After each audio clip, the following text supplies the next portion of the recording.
এই শিক্ষা উপদেষ্টা নিজে সেলিম ভুঁইয়া জাকিরকে লেলিয়ে দিয়েছে ষড়যন্ত্র করে আমাদের আন্দোলনকে বানচাল করার জন্য। বিএনপির হাইকমান্ডের দৃষ্টি আকর্ষণ করেছি। আমি তারেক জিয়া ওনাকে সম্বোধন করে আমি কথা বলেছি।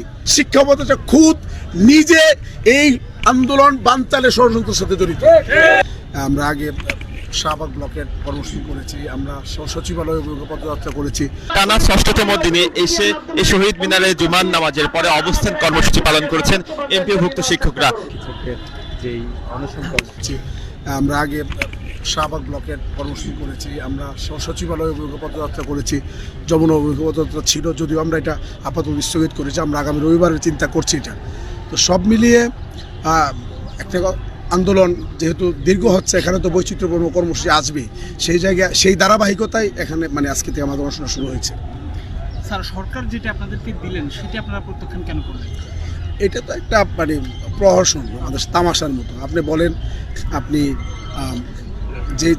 যেটুকু দিয়েছে, আমাদের দাবি ছিল 3টা। এটা তো দাবি না, ডিসাইডেড। এটা আপনার মন্ত্রণালয় আমাদের সাথে মিটিংয়েও সিদ্ধান্ত নিয়েছে 13ই আগস্ট মন্ত্রণালয়ে। এখানে 3টা দাবির মধ্যে সরকার দিয়েছে একটা দাবির 4 ভাগে 1 ভাগ।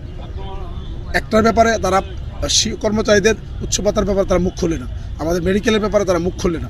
এগুলো নিয়ে সিদ্ধান্ত হয়েছে, তারাই বলেছে এগুলো। আর বাড়ি ভাড়া আমাদের সিদ্ধান্ত হয়েছিল আমাদের 20% দিবে, এবং তারা আপনারা মিডিয়ায় দেখেছেন যে তারা কিন্তু অধিদপ্তরগুলোর কাছ থেকে চিঠি দিয়ে 20%-এর হিসাব নিয়েছে।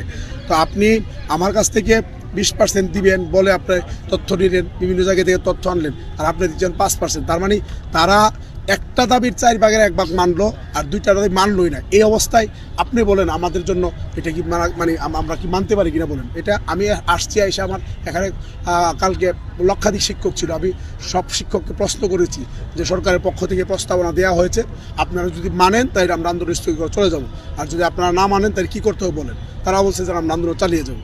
এখন আন্দোলনটা তো শুধু আমি একা করছি না, আমি হয়তো লিড দিচ্ছি, আমার আহ্বায়ক কমিটির আরও 21 জন সদস্য আছে, আমরা নিয়ন্ত্রণ করছি। আমরা এককভাবে কোনো সিদ্ধান্ত নিই না, বরং আমরা যে কোনো সিদ্ধান্ত এখানে আলোচনা করি, করে পরে নেই।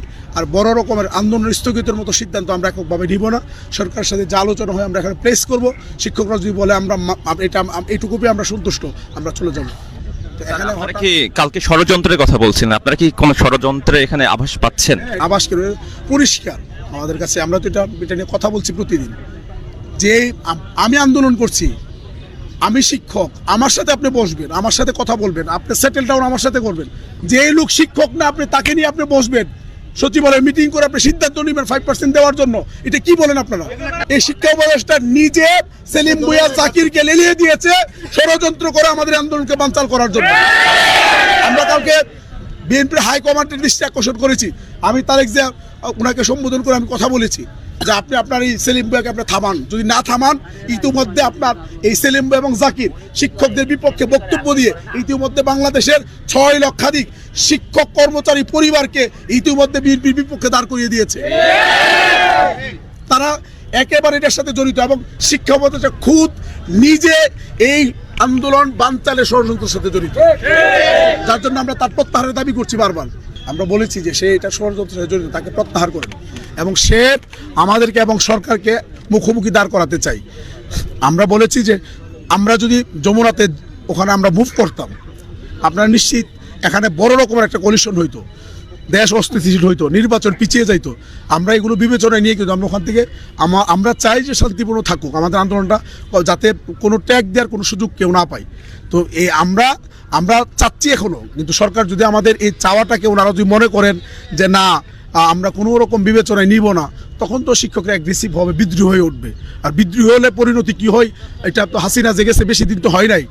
শ্রীলঙ্কার কীভাবে পালাইছে, তারপর নেপালে যে ল্যাংটা দিগম্বর করে যেমন ইয়ে করছে, দেশ তারা করছে, এগুলো তো ভুলে যায়নি আমাদের মানুষ, দেশের মানুষ। পরিস্থিতি এইদিকে ওনারা যদি নিয়ে যায় টেনে, আমাদের তো কিছু করার থাকবে না। আমরা যারা আছি আমরা ঠিকই আছি, আমাদের এখানে কোনো প্রবলেম নাই। কিন্তু ওই সেলিম ভুঁইয়া এবং জাকির তারা উপদেষ্টার সাথে মিলে, এবং উপদেষ্টার পিএস ওইটার সাথে জড়িত, সেও জড়িত, তাসকিরুজ্জামান সেইটার সাথে জড়িত। তারা মিলে ষড়যন্ত্র করছে কিভাবে সরকারের বিপক্ষে আমাদেরকে দাঁড় করানো যায়, একটা বিশৃঙ্খল পরিবেশ তৈরি করা যায়।